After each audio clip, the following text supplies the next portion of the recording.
प्रवीण दटके माननीय अध्यक्ष महोदय, माननीय अध्यक्ष म्हणजे कृष्णाभाऊ, माननीय अध्यक्ष महोदय फार ज्येष्ठ सदस्य आहेत माननीय विजूभाऊ. एक पत्र आलं, मी पत्राची तारीख वाचतो. 20 ऑक्टोबर 2025. सही आहे धनंजय भागवत, कक्ष अधिकारी महाराष्ट्र शासन. पत्र काय मी वाचतो, दोनच ओळीच आहे. श्री तुकाराम मुंढे भाप्रसे तत्कालीन महानगरपालिका आयुक्त नागपूर यांच्या मुख्य कार्यकारी अधिकारी स्मार्ट सिटी नागपूर या पदावरील नियुक्तीस शासनाची कार्योत्तर मान्यता देण्यात येत आहे, त्याकरिता अनुषंगाने कारवाई करावी, एवढं पत्र आहे. माननीय विजूभाऊंनी जे म्हटलं आहे, जर ते झालं असतं, FIR अजूनही पेंडिंग आहे सदर पोलीस स्टेशनला. नंबर 1, 5 दिवसाच्या प्रेग्नेंट महिलेची सुट्टी रद्द केली.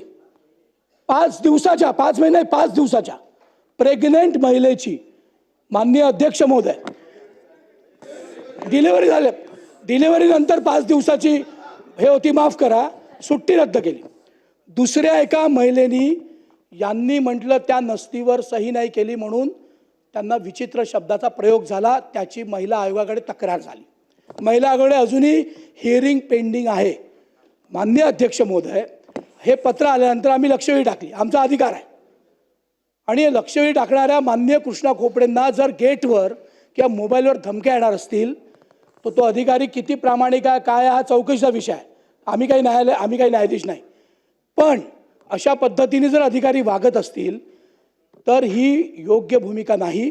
आणि कृष्णा खोपडे 4 टर्मचे आमदार आहेत आणि सभागृहाचा काही मी सदस्य म्हणून मी न्यायाधीश नाही, पण एका तरुण मुलीला, एका तरुण तिथल्या कर्मचाऱ्याला, महिलेला एक महाराष्ट्र बँकेच्या 20 कोटीच्या चेकवर अधिकार नसताना सही केली आहे आणि ते प्रूव्ह झाला आहे. म्हणून असं पत्र काढावं लागलं, म्हणून हे पत्र आलं आहे. म्हणून माझी विनंती आहे की शासनाने या बाबतीत निवेदन करावं आणि असं जर चुकीचा गैरप्रभाव, अशा धमक्या येणार असतील तर तात्काळ कारवाई करावी. ठीक आहे. आता दिली नसेल आणि त्याच्यामुळे विजय भाऊनी त्याचे जे काही तडफदारी या ठिकाणी केली आहे, सर तो प्रामाणिक अगर अधिकारी राहिला असा तर त्याचे 20 वर्षात 24 बदल्या झाल्याच नसत्या. नंबर 1, त्यांनी महानगरपालिकेमध्ये का गुण खिलवला हे आम्ही, मला वाटतं आपण या विषयावरती बरीचशी चर्चा केली आहे. हे आम्ही बोलणार. सन्माननीय मुख्यमंत्र्यांना बोलू दे आता. बसा बसा बसा बसा. सन्मान्य खोपडे साहेबांनी जो विषय या ठिकाणी मांडलेला आहे त्याचे 2 भाग आहेत. पहिला भाग म्हणजे त्यांना आलेली धमकी, हा अतिशय गंभीर भाग आहे.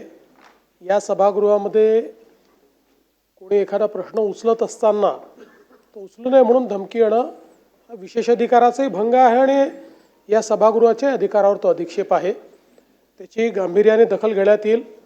धमकी देणारे कोण, ते कोणाशी रिलेटेड आहेत, कोणाकरता काम करतायत, अशी सगळी चौकशी त्याची केली जाईल, त्याच्यावर कारवाई केली जाईल.